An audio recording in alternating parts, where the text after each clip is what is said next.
without any further delay, please join me in a round of applause for the next Vice President of the United States, Nicole Shanahan.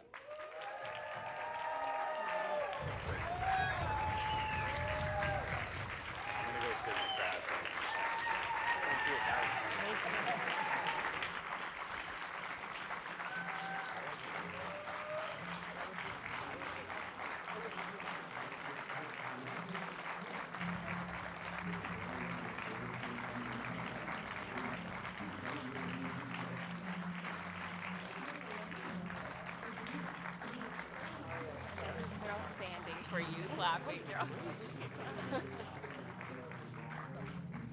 From a lot of different corners.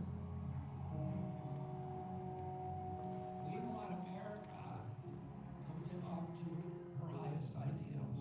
We want her to be an exemplary nation again, a global leader in freedom, opportunity, and responsible government. We want America to be a peacemaker, a moral authority. We want our children to grow up as I did, in a country for which they feel love and pride. I want to partner with strong ideas about how to reverse dire threats to democracy and to our freedoms. And I found all of those qualities in a woman who grew up right here in Oakland, the daughter of immigrants, who overcame every daunting obstacle and went on to achieve the highest levels of the American dream. So that is why I'm so proud to introduce to you my fellow lawyer, a brilliant scientist, technologist, a fierce warrior mom, the next Vice President of the United States, Nicole Shanahan.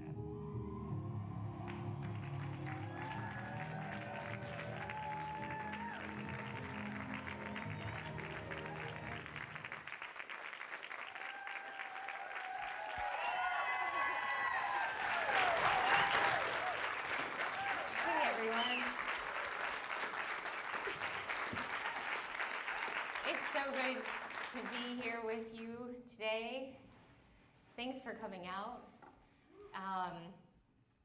Maine. I've spent the last 4 days here in Maine, and I've had some really incredible experiences. I was chatting with Tucker Carlson, and I have a funny Tucker Carlson story, which I'll start with. And when I was 18, I saved up all of my money from 3 different jobs because I was dying to see Tucker Carlson debate James Carville in New York on Crossfire. And so I flew out there, and being young, idealistic Democrat, I really thought Tucker Carlson was the bad guy. And so I went out there and I stared at him in his red bow tie, and I was like, you are not you're gonna lose this.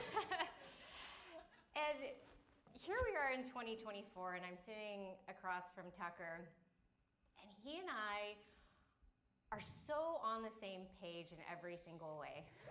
Yeah. We are on the same page because we have left establishment thinking once and for all. Yeah. And there's another thing that we share right now, and it's kind of this spiritual revival that's happening across the United States. And he and I were talking about the power of prayer. And I grew up in a very secular thinking community. And here I am today. I pray maybe 4 or 5 times a day. And I wanted to ask if you'd all be interested in maybe just having a prayer together in this moment.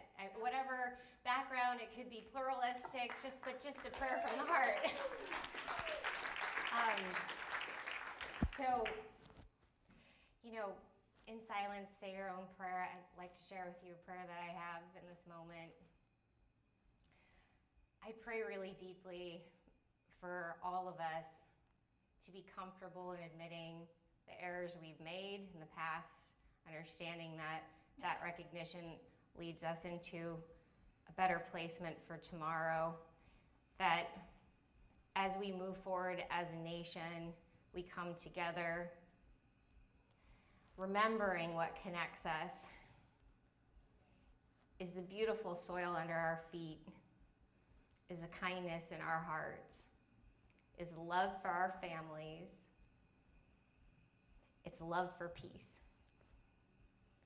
I pray for all of our soldiers abroad. I pray for the people in Gaza. I pray for the people in Israel. I pray for all of us to remember that war is never the answer to peace. And amen. I spent today with watermen out on the docks in Portland. Devin Campbell and John Jordan, they're second and third generation watermen. And we chatted today about some of these misconceptions that lead regulators to maybe misunderstanding some of the work that they're doing. It is important to protect our waterways, absolutely important. It is important to keep track of our fish populations and our lobster populations. But the way to do that is not in a cold, air-conditioned boardroom. The way to do it is not with a disconnection of cynicism towards the people who tend our waterways. It's not to undercut the value of lived experience, generation after generation, of what it's like to cast a net or a line, to be out there on the shores under storms or sunshine. These watermen have such a strong understanding of what environmental health looks like out there. And the reality is that the word climate change has been captured by certain corporations. It's not about whether or not it exists. It's about how we talk about it with integrity. And integrity means that we can't have power companies like Mitsubishi leading our efforts in climate change. It has to come from unbiased, unconflicted expert opinions. And it has to come from the communities who actually understand the environmental and the ecosystem impacts that are occurring today. I have great faith that we as a nation are going to be able to heal this divide, to take corporations out of the conversation in order for us to dig really, really deep into solutions.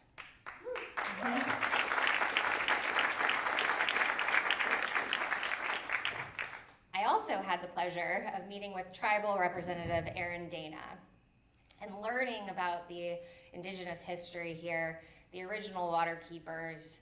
And interestingly, he wanted to dive into also, just like the watermen, concerns about an offshore wind farm. Let's talk about that. Let's talk about how when you really get on the ground, as every politician should, you really understand that the people know what's going on, the people have the solutions, that the people are unified.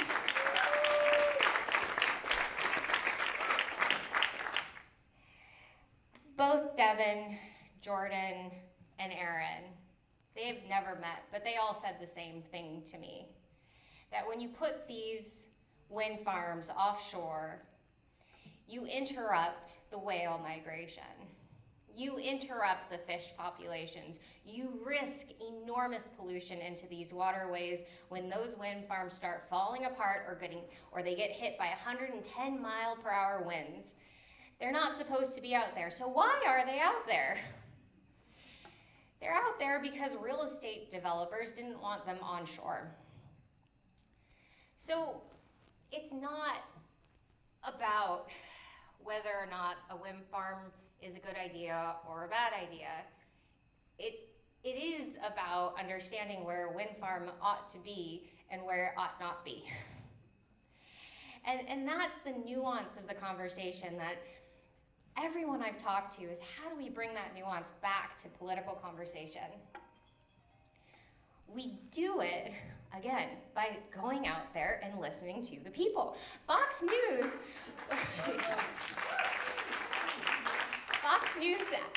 came out today and sat with us and the watermen, and afterwards the reporter asked me, first she told me she loves lobster, and then she asked me, she said, why are you out here? You know, you can't raise funds, you know, fishermen aren't gonna be contributing to your campaign. Why are you out here? And I said, because that's my job. This is my job, campaigning for elected office.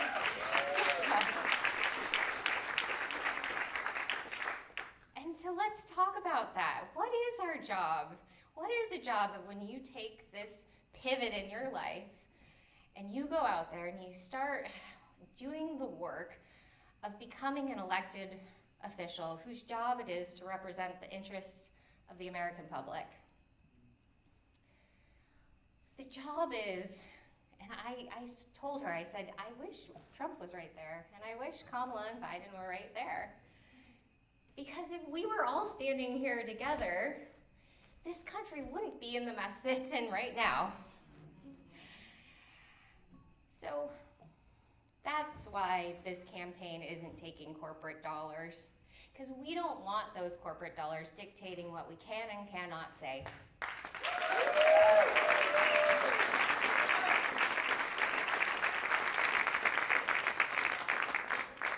It's really important that we fix campaign finance laws. I spent today having lunch with a woman who's going across the country, and she's trying to pass a new constitutional amendment that limits the amount any individual donor, corporate or individual, can contribute to a campaign. She has 22 states endorsing this constitutional amendment. It would be transformative, and it's coming. This is why I have hope. This is why I have hope in this moment. So we're going into June of 2024 right now. If you remember what happened in June of 1992, does anyone remember what Perot did in June? He quit. He withdrew from the race. He quit. Why did he quit?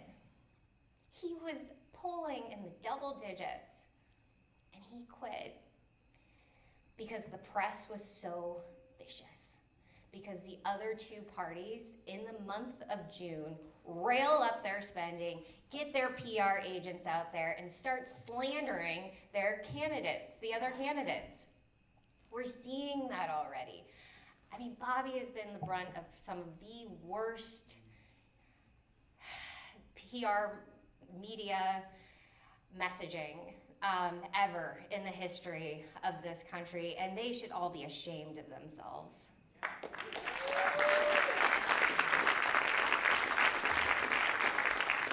But Bobby, unlike Ross Perot, ain't quitting.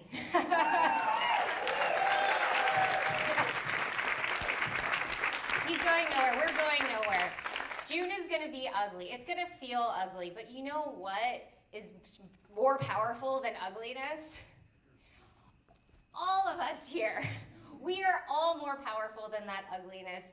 Our hearts are in this to win, because our hearts are in this to heal this country.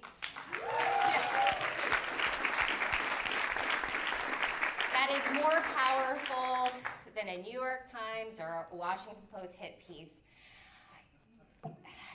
Sure is. And you know what? I think they know it too. They can't get their hooks in the way that they could in 1992, and that's because they have lost the trust of the American public.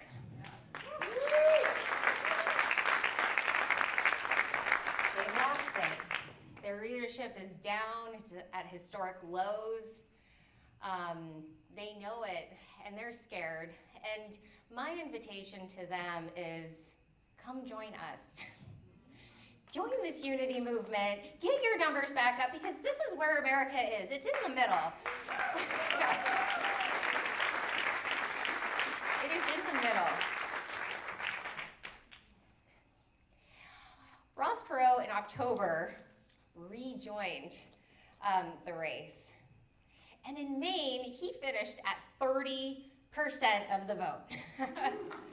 Because this is a state of independence. This is a state with an independent senator who's likely to win his reelection. This is a state with independent-minded people. This is a state that understands issues, not rhetoric. And this is a state that Bobby Kennedy's gonna win in November.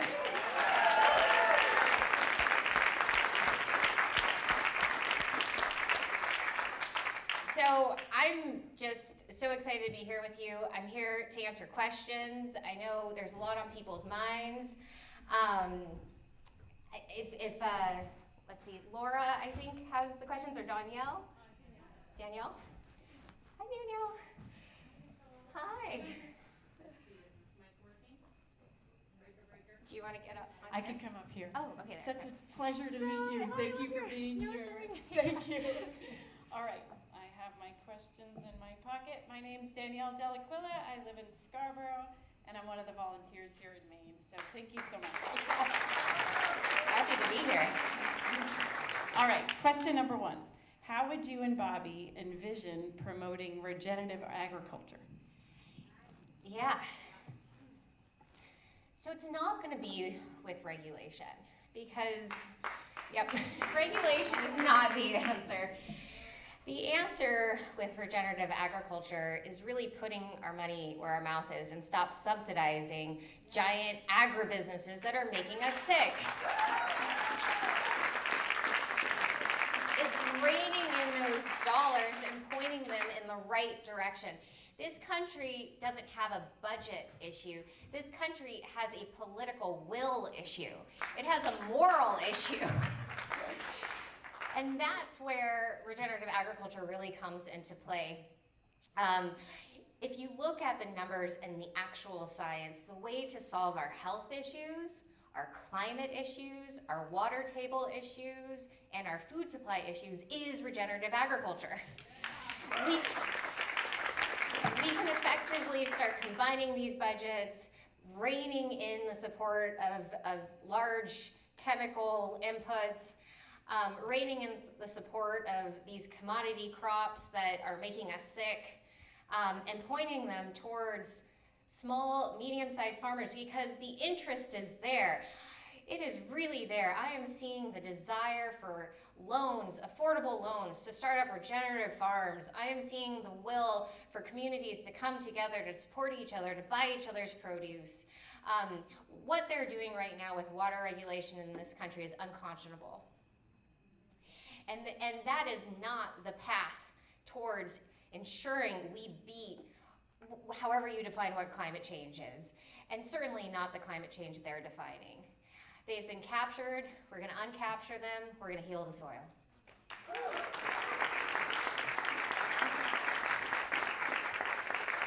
Thank you, Nicole. That is a very near and dear question in my eyes. I do functional medicine, functional nutrition, and understand like we are what we eat. And I see it on a daily basis with people, so thank you for having that as one of your passions. Mm-hmm. How is the momentum with ballot access going? It is so good. It's going so good, you guys. We're ahead of schedule. It's going so good. This team, the people who have come together to work for this campaign are some of the most incredible people I've had the pleasure of getting to know. The energy, the motivation, the ability to overcome obstacles, the ability to kind of just work together even through these moments of friction and unknowing has been so incredible to see. In New York on Tuesday, they submitted over 130,000 signatures. We'll be submitting Maine soon, we'll be submitting Virginia soon, and then you're gonna see more and more states. He is meeting every requirement to debate this come June. During the CNN debates, he's gonna qualify, there is no question about it.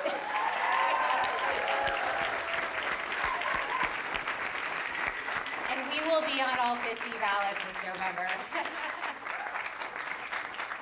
So exciting. All right. Can you comment on environmental factors and how they are making us sick? I think everybody here knows the answer to that. There's so many of them. That's the sad part. The optimistic part is that many of us, when we bind together, we start to form a full picture of what they all are. Even since joining this campaign, I've learned so much more. And that's the beauty of this movement. It's not just a political campaign. It's a movement of problem solvers, people who have vigilant minds and vigilant hearts and vigilant spirits. Because we do this not for any economic purpose. We do it because we have a vigilant spirit who understands what's at stake. Yeah.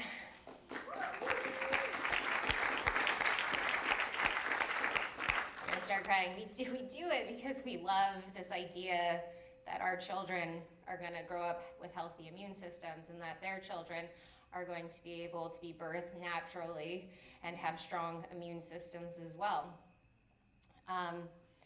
The environmental factors are such high multitude right now, and we have our work cut out for us. The way that the, quote, commercial scientific community is looking at it is just turning to artificial solutions, artificial food, artificial reproduction, artificial, you name it. And that's not a path towards healing. That's a path towards dystopian future.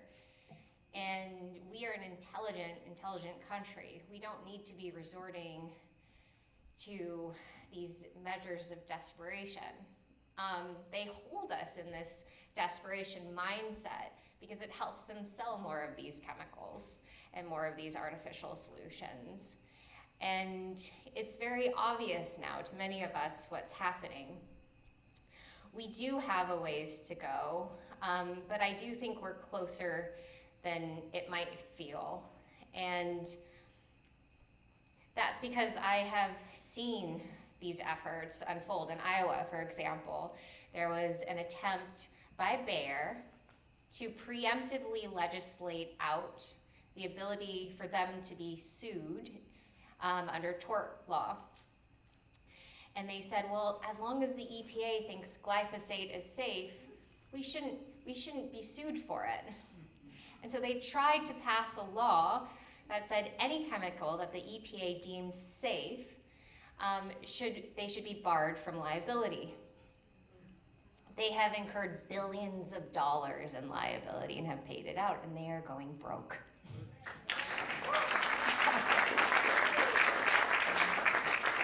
That's why I'm optimistic.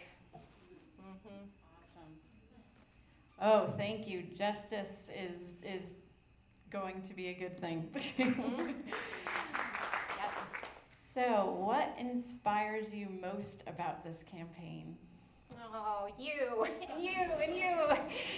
Oh, honestly, because we've been able to self-fund, and I've been able to join and self-fund, that's meant that I've gotten to spend 100% of my time on the ground talking to people and talking about issues and not fundraising or having to make any promises to anybody other than the people, right? That's my job. And I've been so inspired by the people I've met. And, you know, I received a comment on Twitter. It was a direct message from a supporter, and she said, I'm just kind of concerned with how much you're crying. And the reality is when you get out there and we look each other in the eyes and we know that we're all on the same team and that we're doing this from a place of deep love and concern, and that we've seen the suffering of what this government has done through its negligence. And we're desperate for change. You can't help but cry. Yeah.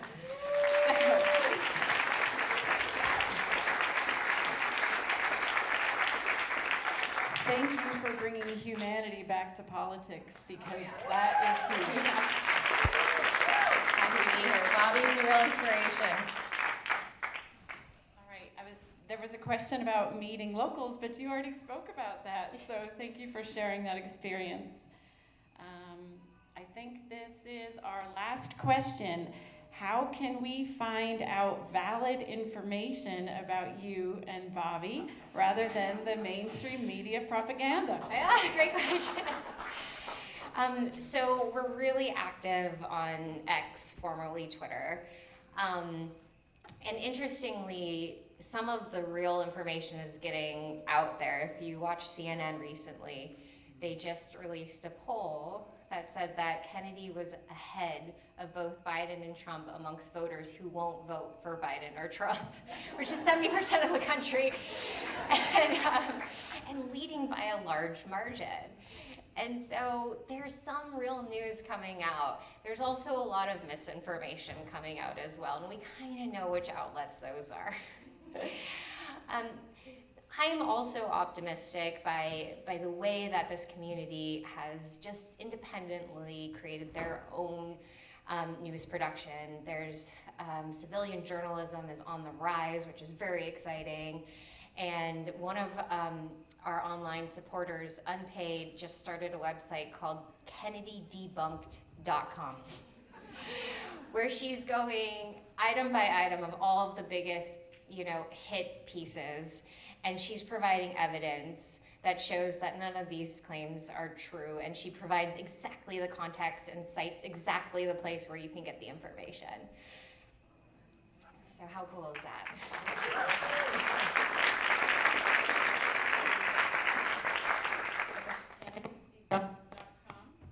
KennedyDebunked.com. Awesome. Well, Nicole, thank you so much for your time. Thank you for granting us with your presence. Grateful to be here. Much appreciated.